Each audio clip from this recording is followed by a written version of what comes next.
네, 안녕하세요. 채널 615 156회입니다. 건국 이래, 한국이 건국한 이래 이렇게 전 세계적으로 관심이 초점이 됐던 때가 또 있던가. 뭐 건국과 동시에 벌어진 그 한국 전쟁, 전쟁 당시 또 사실 많은 사람이 관심의 대상이었겠지만 그때는 또 언론이 이렇게 발달돼 있지 않은 상태였기 때문에 많은 사람들은 또 모르고 지나갔을 수도 있는 것 같은데요. 최근에 한국 관련 한반도 관련한 뉴스가 전 세계적으로 정말 중심을 차지하고 있는 게 아닐까 이런 생각이 들고요. 이것은 곧 뭐냐면 우리 국민들이 느끼는 불안함도 있지만 해외에서 다른 그 분들이 느끼고 있는 불안한 정도도 지금 체감되고 있다 이런 것 같습니다. 그래서 오늘도 지금 현재 어떤 지금 상황인가에 대해서 좀 이야기를 나눠봐야 될 것 같습니다. 민권연대 김준성 정책실장님 모셨습니다. 안녕하세요. 안녕하세요. 민권연대 정책실장 김준성입니다. 네. 자, 아니 뉴스가요 보니까 막 주한미군 가족 소개 훈련 네, 이런 뉴스도 나오잖아요. 이런 뉴스 네, 나오고 실제로 전쟁을 대비하고 있는 것이 아닌가. 예, 전쟁을 억제하는 것보다는 전쟁을 지금 대비하고 있는 게 아닌가라는 이런 생각이 들거든요. 네. 네. 어제 저도 뉴스를 보니까 이 서울 시내에서 패트리어트 미사일이 실전 배치됐다라고 나오더라고요. 그다음에 대구에서도 그 사진이 찍혀서 지금 보도가 됐습니다. 그리고 이제 이런 패트리어트 미사일이 실전 배치됐다라는 거는 지금 이제 또 같은 기사로 일본의 아사히 신문에서 이 북한의 미사일이 이제 세워졌다라는 보도도 나오고 있거든요. 네. 그러면 이제 지금 이제 전쟁에서 어떻게 미사일을 쏘면 요격하겠다는 이제 바로 그런 태세까지 지금 갖춰진 상황인 것 같아요. 네. 근데 이게 어쨌든 패트리어트 미사일은 뭐 왜 배치한다는 거죠? 그러니까 북한에서 미사일을 쏘면 요격하겠다는 거죠. 네. 한마디로. 그래서 실제 이 뭐 서울이나 이런 데를 향한다거나 이 요격 가능한 거리 국내 이렇게 한다고 하면 이제 패트리어트 미사일로 요격하겠다라고 하는 거죠. 네. 예. 근데 이제 북한에서는 주되게 이 요격 좌표를 발표했는데 그 요격 좌표가 미국 본토, 하와이, 괌을 주된 대상으로 하고 있고 이제 한국에서는 주한미군 기지를 네. 주된 대상으로 하고 있기 때문에 한국에 오는 이 주한미군 기지에 오는 미사일을 요격하겠다라는 지금 이 시도로 볼 수 있을 것 같아요. 네네. 가능한가 불가능한가에 대한 얘기는 분분합니다만 어쨌든 지금 배치되고 있다라는 것이 실제 사진으로도 공개가 되고 이렇게 하고 있다는 거고요. 네. 그래서 전쟁이 코앞에 왔다라고 판단하고 준비를 하고 있는 거예요. 지금 한국 정부가. 그렇죠. 예. CNN에서도 이제 매일 지금 네. 한반도가 긴급 상황으로 계속 외신에서 타진되고 있어요. 그리고 네.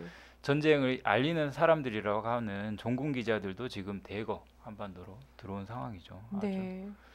심상치 않습니다, 정말. 예. 그래서 정부도 전쟁이 코앞에 있다라고 해서 판단해서 하고 있는 것인데도 국민들한테 보내는 메시지는 그렇지 않단 말이에요. 네. 예. 사실상 전시를 대비한 어떤 대책도 지금 내놓고 있지 못한 상황 아닙니까? 박근혜 정부가 어제 이 북한과 대화를 하자고 이제 제의를 하긴 했는데 사실상 이제 진정성 있는 대화라기보다는 지금 국면을 면피해 보고자 하는 사실 회피성 대화라는 이미지가 강하더라고요. 그러다 네. 보니까 지금 이 대화를 북한에서 받아들이기도 매우 사실상 어려운 상황이라고 보고 이 뭐 그러면 전쟁 위기가 지금 닥쳐왔다라는 뭐 설명이라도 해줘야 되잖아요. 근데 네. 그런 것도 전혀 없이 국민들은 지금 불안에만 떨고 있는 상황인 거죠. 네. 그렇습니다. 그래서 그나마도 이 그 정부 차원에서 지금 이 현재 국면과 관련해서 국민들한테 보여주고 있는 게 최근에 지하철을 탔더니 국방부에서 네, 만든 애니메이션 같은 게 있더라고요. 네, 네, 왜냐면 본인들은 이제 패트리어트 미사일을 막 이렇게 하고 뭐 B2, B52 막 이런 것들을 끌어들여 갖고 뭔가 이렇게 할 수 있을 것처럼 근데 실제 전쟁을 좀 만들어가고 있는 반면에 국민들한테는 절대 안심해도 괜찮다. 우리는 지금 이런 거 다 준비되어 있고 그래서 어 그 뭐야 국민들은 안심하고 생업에 종사를 해도 괜찮다. 그리고 군대 간 아들 걱정하지 마라. 네, 절대 전쟁이 일어나지 않는다. 억제되고 있다. 네. 잘. 이런 걸 보여주더라고요. 요즘 우리나라 안보 환경이 흉흉해서 걱정이네요. 신문과 인터넷만 봐도 그렇고요. 국민들이 안심할 수 있게끔 준비된 정부의 대책 정말 궁금합니다.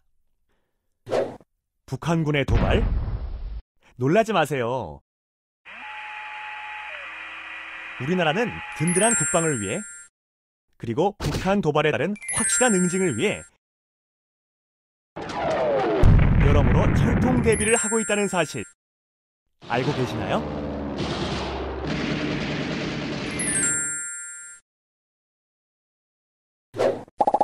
원적 타격! 기회보 타격! 한미 동맹, 더불어 국제사회와의 국방협력 또한 긴밀하게 강화하고 있답니다. 곧 있으면 입대하는 우리 아들내미. 입대를 앞둔 자식을 둔 부모 마음으로는 역시 군복무에 대해 궁금한 점이 많답니다. 어머님들 걱정 마세요. 우리 장병들의 보람찬 군복무를 위해 우리 정부는 오늘도 열심히 발로 뛰고 있습니다. 굳건한 국방안보 체계. 한반도의 안정과 번영을 이뤄가겠습니다. 자, 이제 국방부에서 국민들을 안심시키려고 만든 지금 애니를 좀 봤는데요. 이거 갖고 국민들이 어떻게 보셨는데 안심이 돼요? 믿음직스럽고? 아니요, 이건 그냥 뭐 국민들에게 네. 뭐 아무 걱정하지 말라는 건데 이거 네네. 가지고는 전혀 안심이 안 되는 상황인 거죠. 네. 현대전의 양상 자체를 굉장히 무시한 거다. 네, 저는 국민들이 안심하려면 이에 상응하는 국가적 대화를 위한 노력과 이런 것들이 있지 않으면 절대 안심할 수 없다 이렇게 생각이 되고요.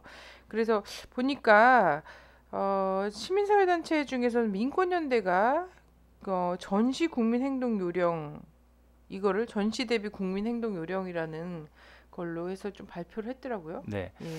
얼마 전에 이제 저희가 뭐 정부에서 나온 게 있습니다. 전시 국민 행동 요령이라고 이제 재난 시에 어떻게 대피할 것인가 나온 매뉴얼이 있는데요. 그 매뉴얼을 이제 기초로 해서 전시 대비 국민 행동 요령을 발표를 했습니다. 이제 채널 615 시청자분들에게 간단히 소개를 해드릴 텐데요.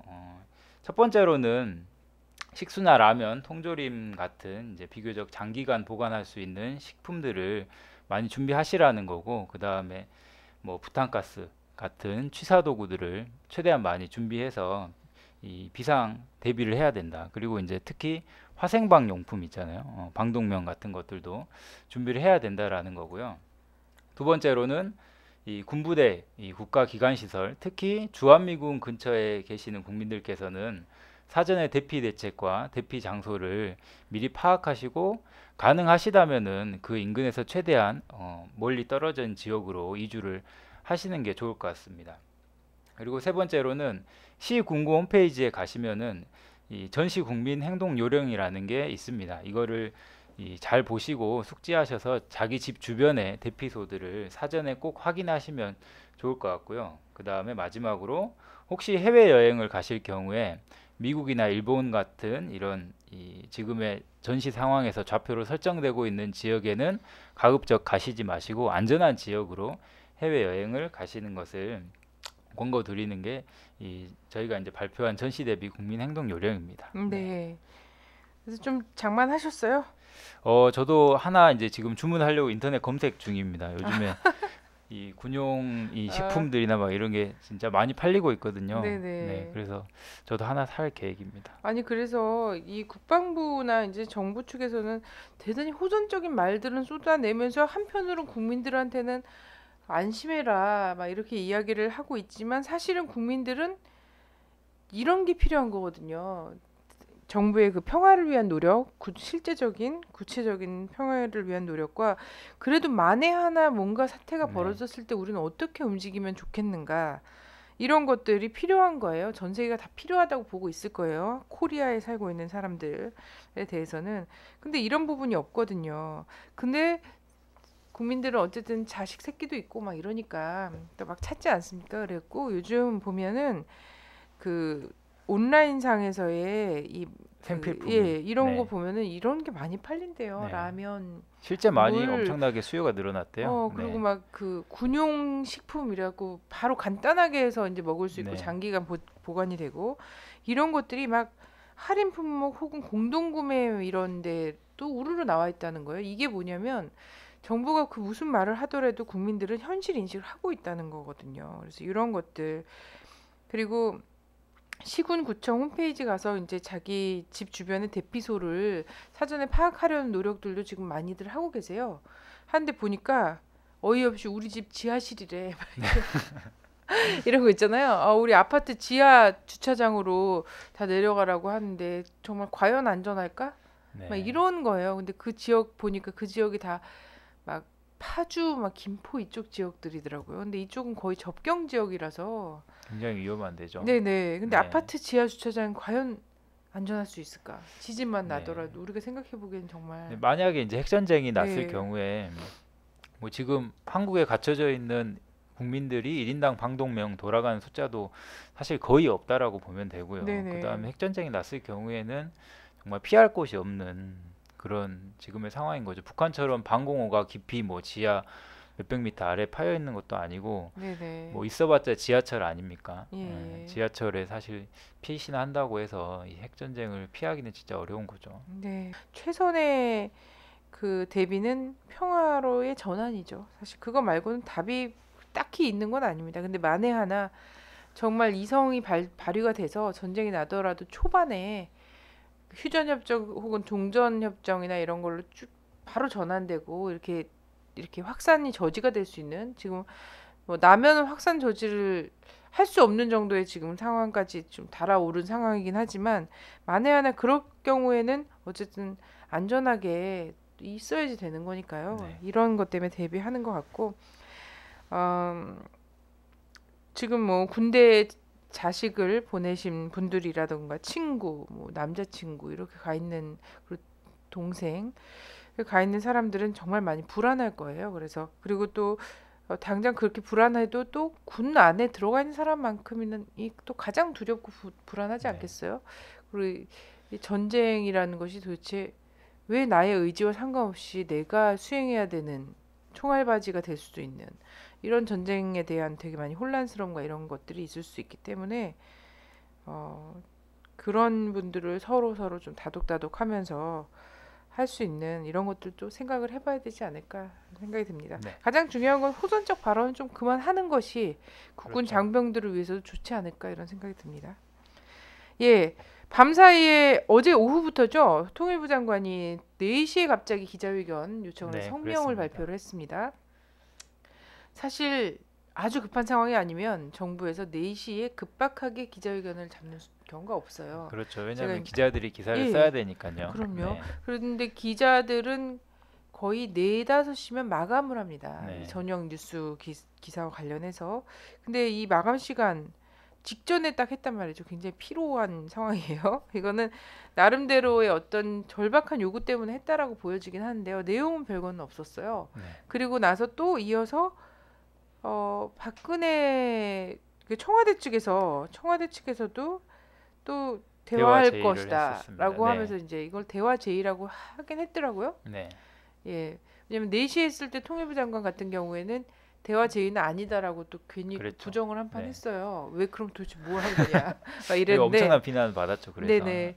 그래서 6시 넘어서 이제 청와대에서도 저는 요것도 좀 급히 마련된 것 같았어요. 왜냐면 만찬 형식을 네. 그렇죠. 띠고 했던 거였는데 그러면서 대화제의 얘기가 나왔고 뭐 하여튼 이런 상황이에요. 그러면 개성공단 사장들이 사장단 17일 방북 추진하고 있다라는 얘기가 나오고 뭐 유엔 사무총장 얘기도 나오고 네. 뭐 이런 것들이 쭉 나오고 있단 말이죠.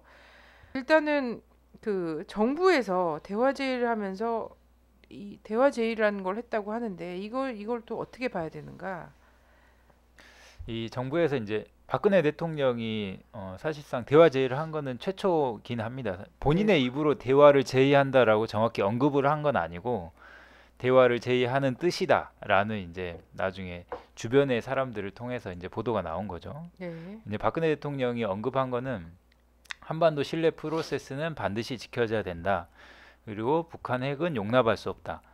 뭐 반드시 뭐 이 평화는 지켜져야 된다. 뭐 아무튼 이런 식의 언급이었어요. 그러면서 대화를 할 뜻을 내비쳤는데 여기서 이제 박근혜 대통령이 강조하는 지점이 바로 한반도 신뢰 프로세스입니다. 이 신뢰 프로세스에 근거해서 박근혜 정부의 이제 대북 정책을 펼치려고 하는 거죠. 예전부터 이제 박근혜 대통령은 신뢰를 강조하는 정치인이었잖아요. 약속은 지킨다. 네, 그러지 않았습니까? 네. 그래서 이제 그거를 바탕으로 해서 이제 신뢰로 하는 거를 자신의 이제 대북 정책에 이름에 집어넣었어요. 근데 이제 이 한반도 신뢰 프로세스를 유심히 살펴보면은 지금의 이제 박근혜 대통령의 대화 제의가 얼마나 이제 이 어처구니가 없는 건지 좀 잘 알 수 있을 것 같아요. 이 한반도 신뢰 프로세스가 최근에 가장 공식적으로 나온 문서가 3월 27일에 나온 통일부 업무보고입니다. 네. 그래서 이제 이 통일부 업무보고를 보면 이 대화의 조건이 있어요. 뭐냐면 바로 북핵을 폐기하는 게 선제 조건으로 들어간다라는 거죠. 근데 이제 북한의 입장은 이 동등한 조건에서 대화를 하지 않으면 대화에 응하지 않겠다라는 게 예전부터 나온 입장이거든요. 예를 들어서 이제 둘이 총을 들고 싸우고 있는데 너가 먼저 총을 내려놔라. 그러면 대화에 응하겠다. 이런 거하고 똑같은 거죠. 이런 상황에서 누가 총을 먼저 내려놓겠습니까? 이 말은 곧 대화에 응하지 않겠다라는 거나 똑같은 거죠. 네. 그래서 이제 결국은 이 지금의 정책이 과거 이명박 정부가 썼던 이 비핵 개방 3차원과 똑같은 거고, 만약에 이런 정책으로 남북 관계가 발전될 확률은 거의 뭐 로또가 당첨될 확률보다 더 적다라고 저는 봐요. 네. 네. 이 다른 중요한 점은 이 인센티브 방식이라는 겁니다. 이게 뭐냐면 이제 북한이 선핵 폐기를 하면 경제 협력을 한다는 거고, 이 북한이 개혁 개방을 나서면 그만큼 이제 경제적 지원을 한다는 겁니다. 이거는 이제 궁극적으로는 이 흡수 통일을 지향하는 거고, 이걸 본질적으로 보면은 북한 정권 자체의 붕괴를 지향하는 거기 때문에 이거는 과거에 이 이승만 정부가 이야기했던 이 북진 통일과 사실상 다를 바가 없는 거죠. 궁극적으로 추구하는 바는 최근에 이제 박근혜 정부 관련된 인사들이 나오는 뭐 이 전쟁 불사, 선제 타격, 강력 응직 뭐 이런 게 다 이런 취지에서 나올 수 있는 저는 발언이라고 보고요. 이제 이거는 정면으로 이 6.15 공동선언과 이제 배치되는 내용인데요. 박근혜 대통령이 지난 대선 때 6.15 공동선언을 전 정부가 합의했기 때문에 이행한다라고 이제 이야기를 했음에도 불구하고 사실 지금 이것과 정면으로 배치되는 이 대북 정책을 추진하고 있는 거다라는 겁니다. 그리고 이제 마지막으로 이거를 실제 추진하는 통일부 장관은 어떤 사람인가?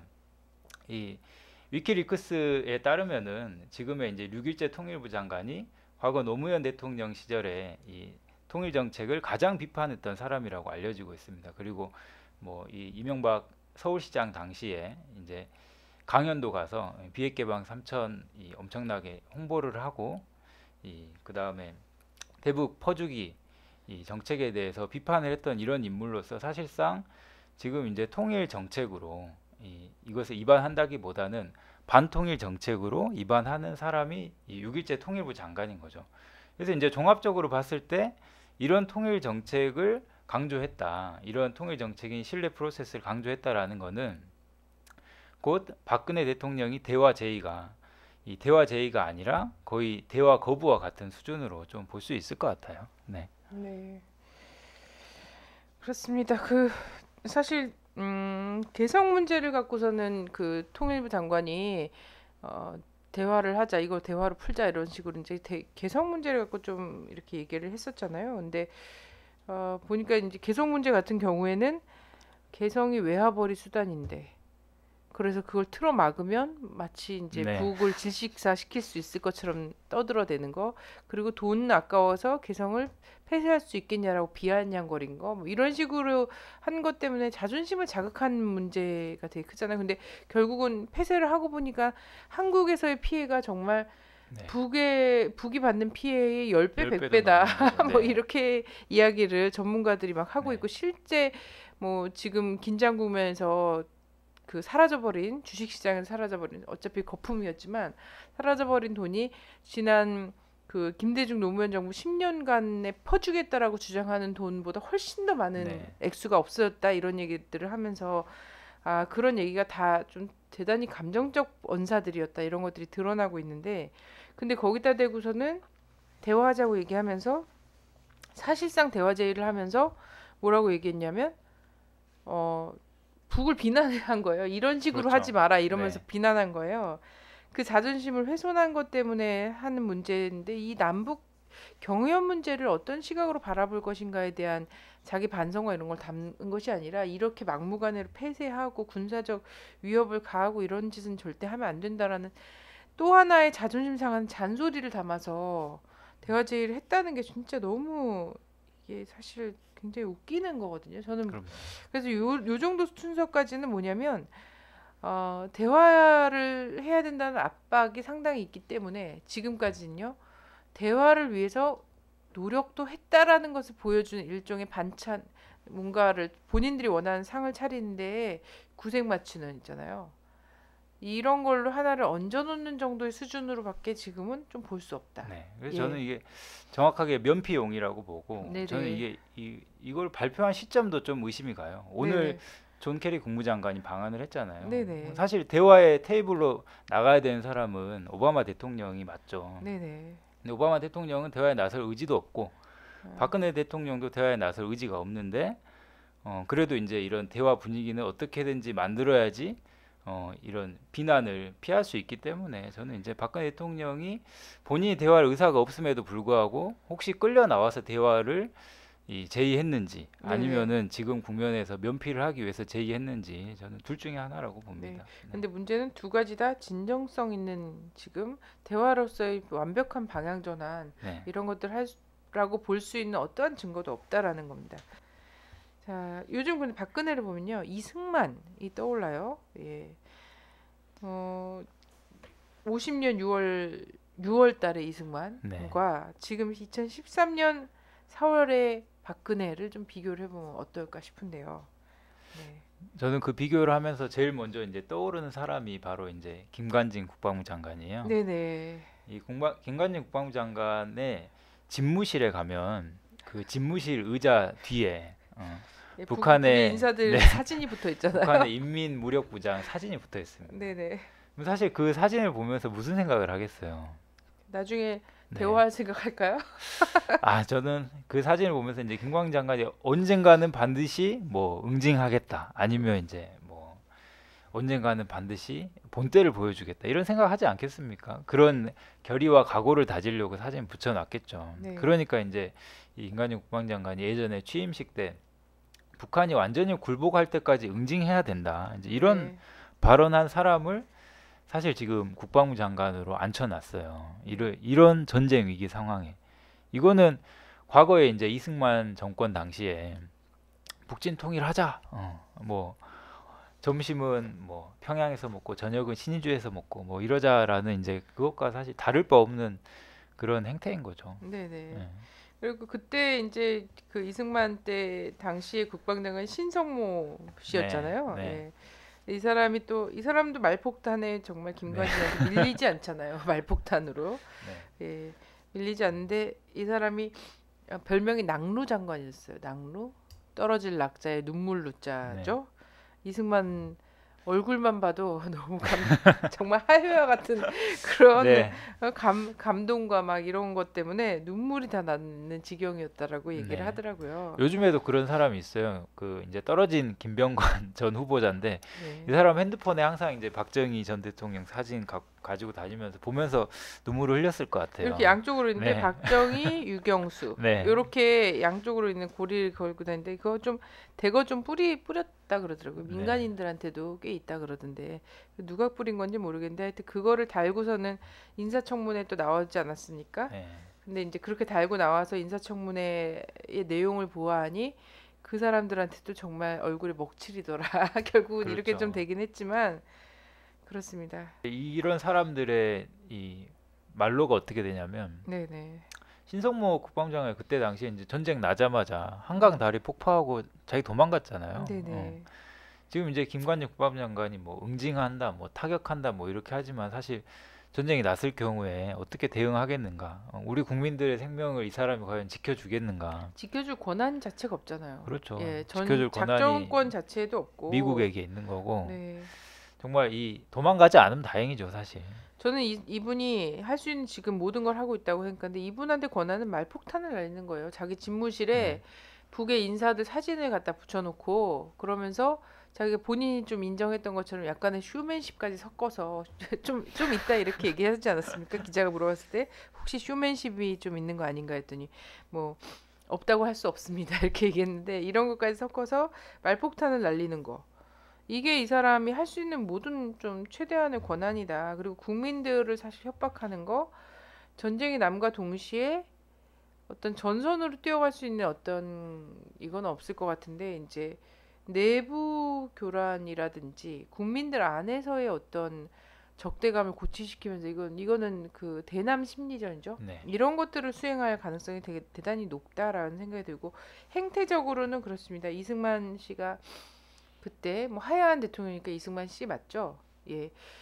그때 이제 경회루에서 낚시를 들이면서 낚시질을 하고 있다가 전쟁이 났습니다. 이 새벽에 네. 아침에 전쟁이 났습니다. 이랬대잖아요.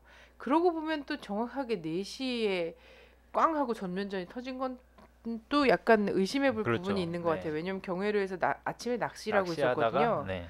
그래서 전쟁이 났습니다. 각하. 막 이랬더니 낚싯대를 탁탁 털면서 드디어 올 것이 왔다라는 그런 걸로 하면 그런 그 포즈와 이런 걸로 남녀노소 누구나 다 일어서서 한 마음으로 싸워야 합니다. 딱 이렇게 얘기를 했대잖아요. 그래서 그때 당시 이승만 대통령이 되게 안심하는 투로 음. 이야기했다라는 뭐 어. 얘기도 있어요. 왜냐하면 그때 당시 이승만 씨가 실권 위기에 있어서 이제 음. 전쟁을 계기로 다시 이제 권력을 완전히 장악했었기 때문에 네네.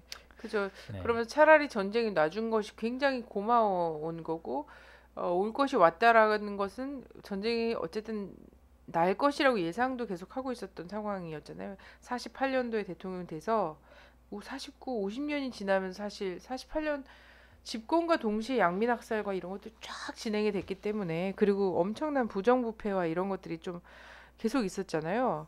그래서 그런 것들 때문에 민심을 잃고 있었던 상황이었는데 이때 그러면서 남녀노소 모두 다 한 마음으로 적과 싸워라 이렇게 얘기해놓고 자기는 도망간 거예요. 한강 철교를 끊고 싸우라고 네. 철교를 끄는 거죠. 배수의 진을 쳐준 거예요. 대통령이 배수의 진을 쳐준 거예요. 한강 이북의 국민들에게. 자, 이런 상황이었거든요. 그렇습니다. 그래서 지금 저는 말폭탄을 누가 세게 날린가를 막 경쟁하듯이 막 하잖아요. 참모총장이나 국방부 장관이나 그리고 이제 국가안보실장이나 이런 사람들이 경쟁하듯이 말폭탄 날리고 있는데 말폭탄 세게 날리는 사람이 진짜 국민을 위해서 싸워주고 방패가 돼주고 이럴 거라고 전혀 생각하지 않습니다. 그런 네. 사람들이 이제 예. 정말 뭐 김장수 국가안보실장 예전에 연평도 이 포격전이 있었을 때 네네. 장관직 한번 걸고 한번 때려라 이런 발언을 나중에 이제 뭐 국회의원 되고 나서 이제 했었고 뭐 지금의 국무총리라는 사람이 연평도에 가가지고 뭐 우리의 화력을 보여주자 10배 타격을 해야 된다 뭐 아예 원점을 초토화시키자 뭐 네. 이런 발언을 지금 하고 있어요. 네. 이거 완전히 뭐 지금 저는 이 사람들이 근데 예, 중요한 거는 10배의 타격을 보여주고 원점을 초토화시키겠다. 국무총리가 가서 막 얘기를 했잖아요. 네. 그 아들은 이제 군대 병역 비리 네. 의혹을 받고 있고 그래서 본인은 막 군복 걸쳐 입고 가고 막 얘기를 했는데 그래서 이제 그 얘기 한 다음에 바로 이제 북에서 벌초 대상에 대상 올랐죠. 예, 벌초 네. 대상 뭐 1번으로 딱 올리기도 하고 막 이랬는데 근데 문제는 그 다음에 연평도에서 어선을 끌고 탈북자가 월북을 했다는 거예요. 이 상황에서. 그렇죠. 예. 국정원장도 참 육사 출신이잖아요. 네, 이 예. 국정원장이 이런 말을 했습니다. 제주도 4.3 얼마 전에 4.3이었잖아요. 박근혜 대통령이 또 안 갔는데 4.3 항쟁이 지령으로 일으킨 무장 폭동 내지 반란이다라는 이런 막말을 했어요. 예전에. 근데 이 4.3 항쟁이 뭡니까? 예전에 이승만 대통령의 이 남한만의 단독 정부에 대해서 이제 우리는 뭐 전 국민의 통일된 정부를 바란다라는 이제 이런 내용의 사실 제주도민의 항쟁이었잖아요. 네. 근데 이거를 이제 무참히 학살했던 거죠. 그때 당시에.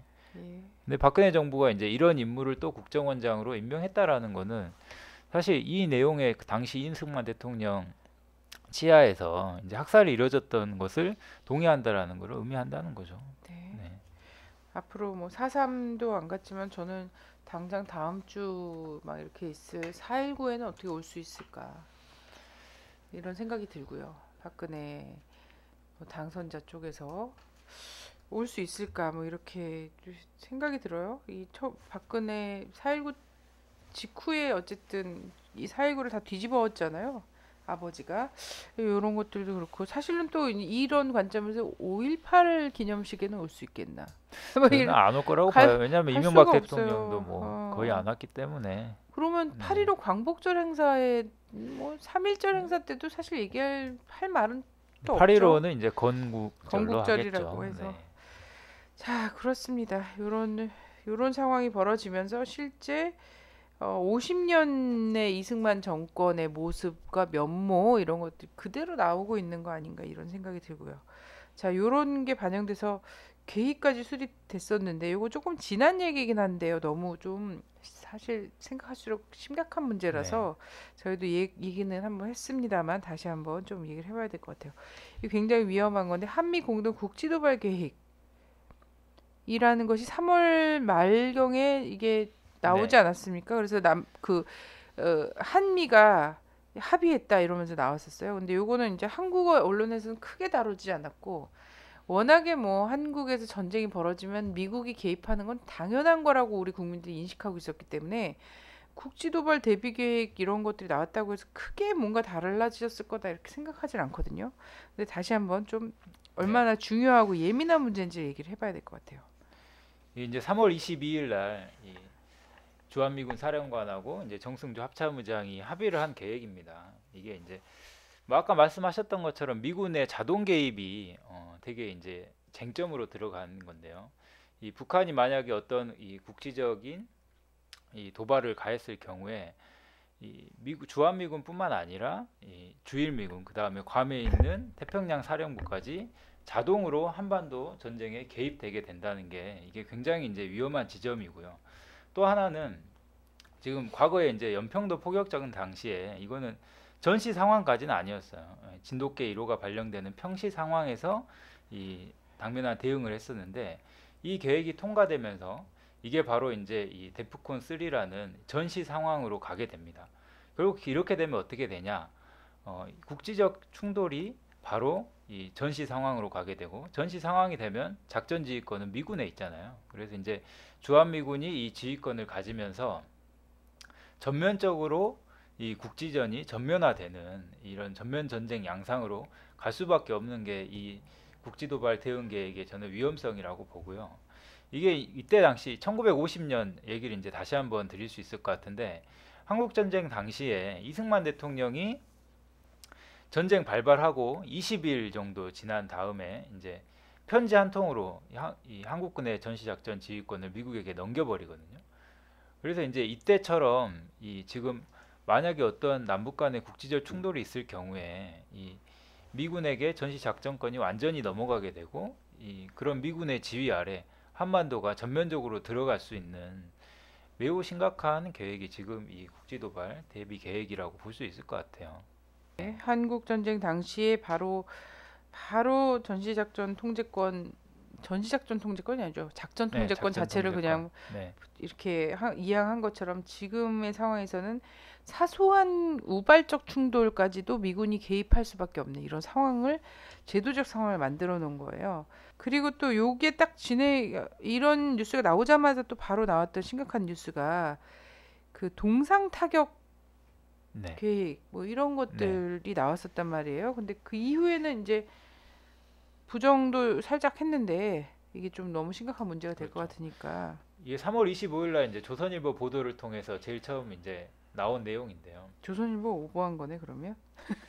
조선일보한테 저는 이제 예. 이 사실관계에 대한 좀 네. 질의를 해봐야 될 것 같은데 네네. 그 조선일보 내용 보면 사실 이게 지어낸 내용이라고 하기에는 굉장히 자세히 나와 있습니다. 네네. 국방부에서 만약 국지전이 발생했을 경우에 심리전의 일환으로 북한에 있는 3만 5천 개에 있는 동상을 어떤 순서로 타격할 것인가에 대한 계획까지 다 세워놨다라는 거죠. 근데 이제 이게 왜 심각한 건가? 저번 방송에도 말씀드렸다시피 그 동상에서 미사일이 나오는 게 아니거든요.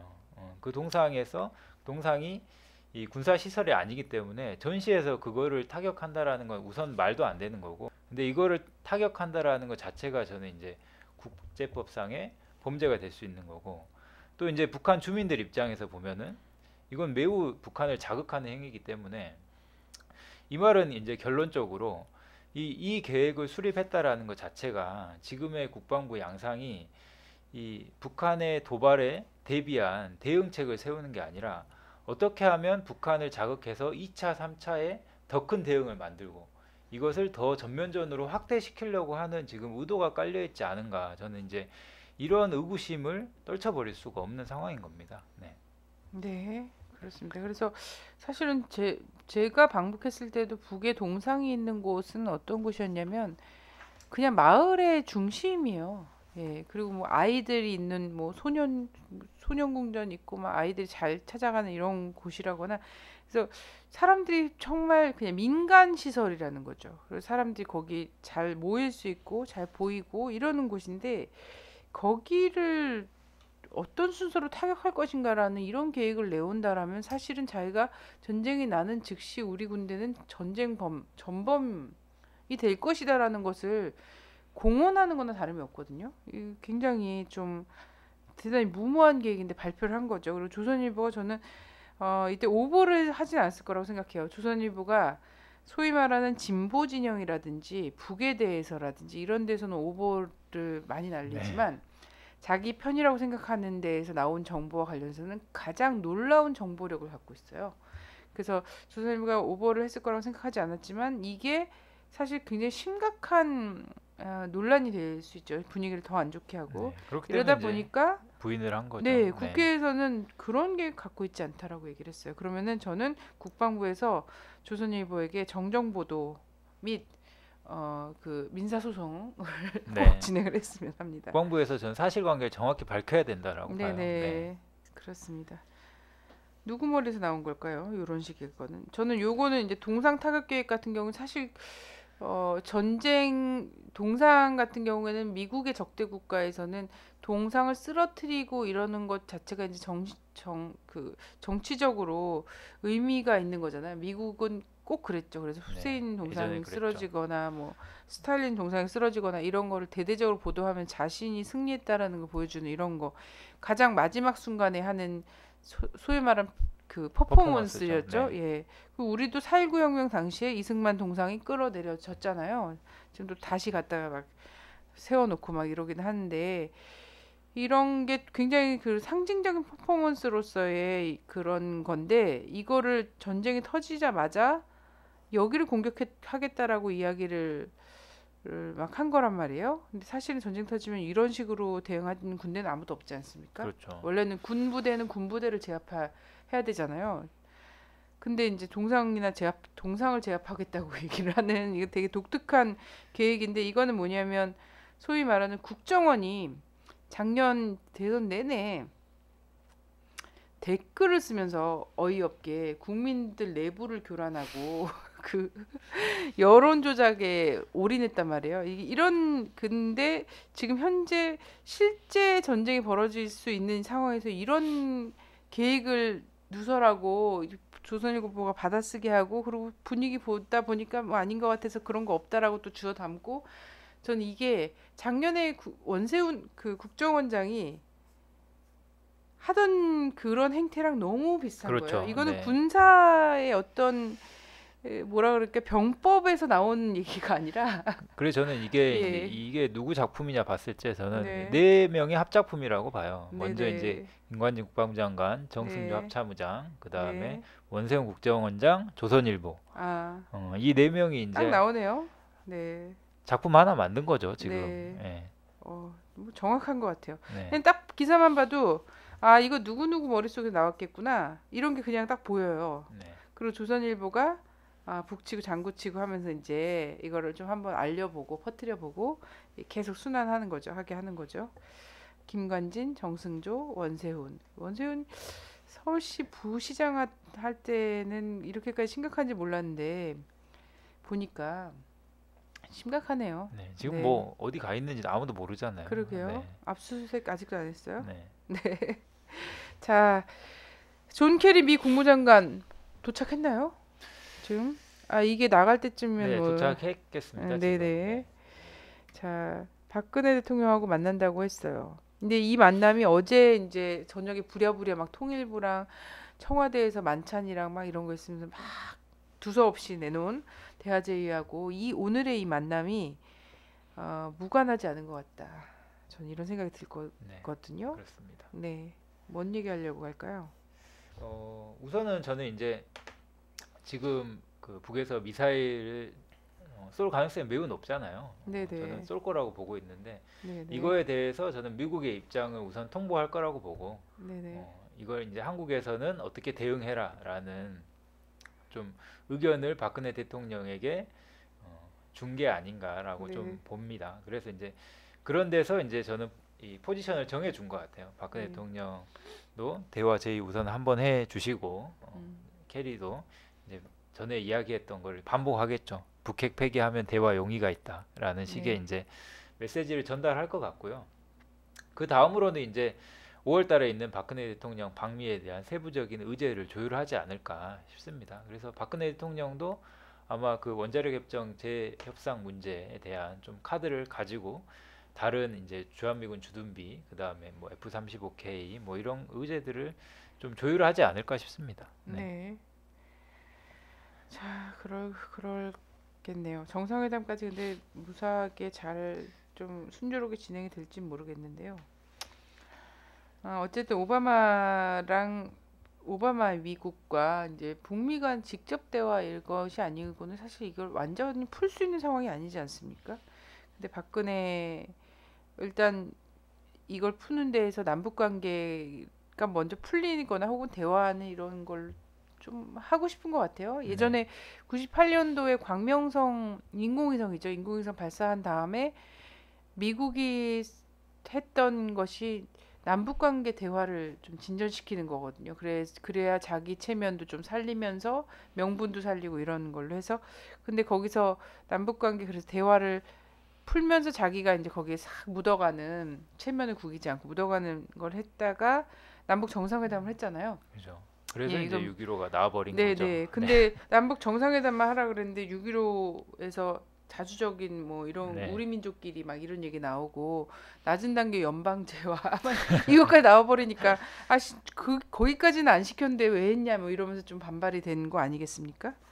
남과 북이 만나면은 그 다음엔 좀 조심스러웠던 것 같아요. 남과 북이 만나면 본인들이 계산했던 것보다 훨씬 더 나가는 경우가 좀 생겨갖고 근데 여기는 통제할 수 있을 거라 생각할 것 같아요. 네. 왜냐면 박근혜는 더 나가진 않을 거다.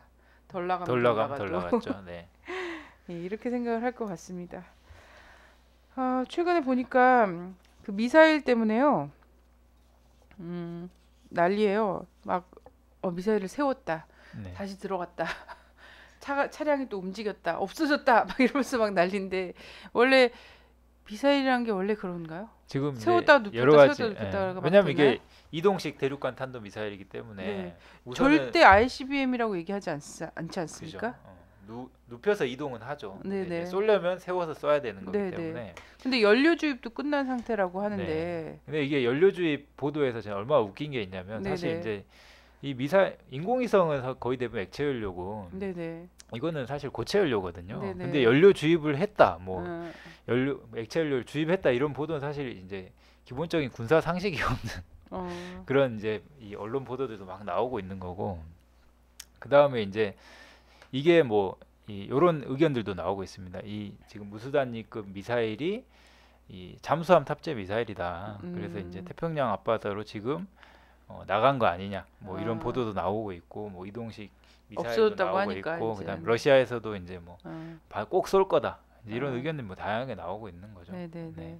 그런데 또 계속 한국에서는 이제 단거리 미사일 그리고 중거리 그리고 나서 이제 최장거리라고 해도 이제 괌 정도의 수준 이런 정도에서 발사되지 않을까 싶은데 또 그것이 동시다발로 여러 개가 동시에 시험 발사가 될 것인가 이런 거죠. 이렇게 네. 막 예상을 하고 있단 말이죠. 이거 근데 대륙간 탄도미사일 시험 발사다라고는 아무도 지금 얘기하고 싶어 하지 않는 것 같은 이런 상황이더라고요. 네. 그래서 진짜 너무 저는 이 미사일 관련한 걸 읽다 보면은 너무 그 웃겨요. 아니 군 당국이 동쪽이나 남쪽으로 쏠 거라고 얘기를 한 거 보고 정말 정말 예리한 분석이다. 아니 어쩌면 그럼 우리 서쪽으로 초등학생 서쪽으로 쏘겠어요 중국한테. 아니 우리 초등학생 딸들이랑 똑같은 분석을 내놓는지 네. 모르겠다 했는데 난 혹시 그래고 유라시아 대륙을 넘어서서 대서양에 떨어지는 엄청난 정도의 거리네요. ICBM을 생각한 것이 아니라면 어떻게 동쪽과 남쪽으로 네. 아니 그러니까 동쪽과 남쪽으로 쏠 것이다라는 거를 군 고위급이 하고 그걸 기사 제목으로 또 쓴 거예요. 진짜 이 정말 절체절명의 시기에 이렇게 웃음을 줄 수 있다니 이런 생각이 되게 막 들더라고요. 그래서 어제 밤을 기해서 이제 대화 얘기도 나오고 북과 반기문 총장이 또 전화 통화했다 이런 얘기도 나오고 있고요. 그래서 약간 이제 대화로 좀 방향 전환을 하는 것이 아닌가라는 기대를 사람들이 워낙에 이제 전쟁에 대한 스트레스가 크다 보니까 이런 조그만 어떤 거에서도 사람들은 기대가 큰 네. 법이거든요. 예, 이렇게 또 할 수 있는 것 같아요. 예, 기대를 크게 하다 보면 좀 약간 섣부른 기대가 될 수도 있는 것 같고 그런데 이후의 상황과 관련해서 좀 전망을 네. 한번 해보시죠. 예. 이후에 이제 저는 지금 사실 대화 얘기가 나오고 있는데 저는 이건 일시적으로 이 긴장 완화 차원의 뭐 임시 방편 조치라고 보고요. 사실 본질적으로는 이제 핵 대결이 더 가속화돼야지 대화의 국면으로 들어갈 수 있다라고 봐요. 왜냐하면 미국 이 의회 자체에서도 여기 뭐 대화할 수 있는 동력이 현재 형성되어 있지 않기 때문에 얼마 전에 이제 미국이 대륙간 탄도 미사일 발사를 유보했잖아요. 근데 유보한 거에 대해서 공화당 의원들이 엄청나게 맹비난을 했거든요. 이 맹비난한 거에 대해서 오바마 정부도 우리는 북한이 두려워서 안 쏜 게 아니다. 이런 이제 변명을 했을 정도의 지금 미국 분위기 때문에 지금 이제 오바마 정부가 북한이 원하는 뭐 평화협정, 관계 정상화 아니면 대북 제재 철회 뭐 이런 단계의 수준의 대화를 할 수 있는 정치적인 여건이 전혀 저는 마련돼 있지 않다고 보고 그렇기 때문에 이제 지금 대화 국면이 열릴 가능성은 없다. 그러면 이제 앞으로 어떻게 되느냐 제가 봤을 때는 우선 북이 미사일 미사일 발사가 어느 정도에 따라서 저는 달라질 것 같아요. 이 미사일 발사가 실제 뭐 대륙간 탄도 미사일이 미국 본토 근처에 떨어진다든지 아니면 이제 그런 뭐 비슷한 위력의 그런 것이 나왔을 때 저는 이제 미국 내에서 여론이 형성되고 대화에 나설 수 있는 분위기가 되지 않을까. 근데 만약에 북한이 그런 시험 발사를 했을 때 미국이 대응을 하면 이거 이제 전쟁으로 가는 거죠. 네. 실제 시험 발사인데 유격 미사일이 유격을 하든 실패와 성공에 상관없이 유격 미사일 발사됐을 때 이건 그냥 전쟁으로 확 네. 전환이 되는 겁니다. 시험 발사였는데 공격을 하면 어쨌든 전쟁인 했으니까 거죠. 예, 그러면은 그 다음에 발사되는 거는 관역으로 갈 수밖에 없는 상황인 거죠. 자, 그래서 사실은 그냥 지금은 뭐 시험 발사도 공격으로 간주하겠다. 이렇게까지는 사실 대놓고 얘기는 못 하는 거잖아요. 네. 예. 그런데 지금 굉장히 많은 다양한 가능성이 있는 상황이다. 왜냐하면 시험 발사라고 판단해야 되는지 공격이라고 판단해야 되는지에 대한 것도 사실 기준이 굉장히 모호한 상태인 거고요. 그리고 궤도를 추적을 해보고 유추를 해서 이것이 공격이라고 판단이 되면 요격 미사일 발사하겠다 이렇게 이야기를 또 하고 있는데 궤도를 추적하고 유추하는 것이 가능한가라는 것이 지난번 인공위성 때나 그죠 이게 날아가다가 궤도를 틀었지 않습니까? 뭐 이런 걸 또 보면은 그거 또한 자의적 판단할 수밖에 없는 상황이 되는 상황이잖아요. 이게 이제 매우 지금 불확실한 상황인 거죠. 네네. 사실 대륙간 탄도 미사일이라는 게 떨어져 봐야지 어느 지점으로 떨어질 건지 알 수 있는 거고 그렇지 않으면은 이제 만약에 이게 미국하고 전혀 상관없는데 떨어질 수도 있고 미국 본토에 떨어질 수도 있는 거잖아요. 근데 네네. 이거를 타격하기 위해서는 북한이 쏠 때 이거에 이제 대응을 해야 되는 거기 때문에 지금 이제 매우 전쟁이 심각한 상황인 겁니다. 네. 네, 그렇습니다. 그래서 이 약간 이제 흘러나오는 대화 소리나 이런 것들은 저는 그게 무슨 밥상에 숟가락 들고선 달려드는 모양이든 아니면 약간 간 보는 거든 뭐 여러 가지 다양한 이런 것들이 있는데 지금 나온 그 대화 제의와 관련한 언급만 보더라도 이것은 진정성 있는 언급으로 좀 보기가 힘들다. 그렇기 때문에 지금 이후에 벌어지고 있을 수 있는 상황은 여전히 왜냐면 완전히 평화협정 하자라고 딱 할 경우에는 오바마가 전화를 해야 돼요. 예, 분명히 얘기한 게 있잖아요. 콜미 네. 라고 얘기했던 바가 있고 그래서 오바마가 직접 전화를 한다거나 이런 것이 아니라 누구 좀 등 떠밀어 갖고 뭔가 이제 구색을 맞추고 면피용 뭔가를 하려고 하는 거에는 뭐냐면 결국은 어떻게든 이곳에 급변 사태를 만들어 보거나 결국은 이것에 대한 욕망을 버리지 못했다라는 얘기거든요. 그래서 그런 확실하게 이제 평화협정이라는 것을 테이블에 두고 마주 앉을 때까지 그리고 그것이 또 둘 다에게서 사인이 돼서 이것이 공표되고 이것에 따른 어떤 후속 조치가 취해지기 전까지는 한반도의 위기 상황에 대해서는 굉장히 긴장을 늦출 수 없다. 저는 이런 말씀을 좀 드리고 싶습니다. 자, 오늘 감사합니다. 네, 감사합니다. 고맙습니다. 자, 뭐 대화라는 말 한 번 쓴다고 해서 대화가 좀 되고 이러면 얼마나 쉽겠습니까? 근데 북미 관계, 특히 한반도에서 얽히고 설켜진 이 문제, 이 문제는 그냥 전혀 뭐 상황 고려하지 않고 그냥 대화하겠다, 대화할 것이다 이런 말 한마디 한다고 해서 문제가 풀리는 것은 아니다 이런 생각이 듭니다.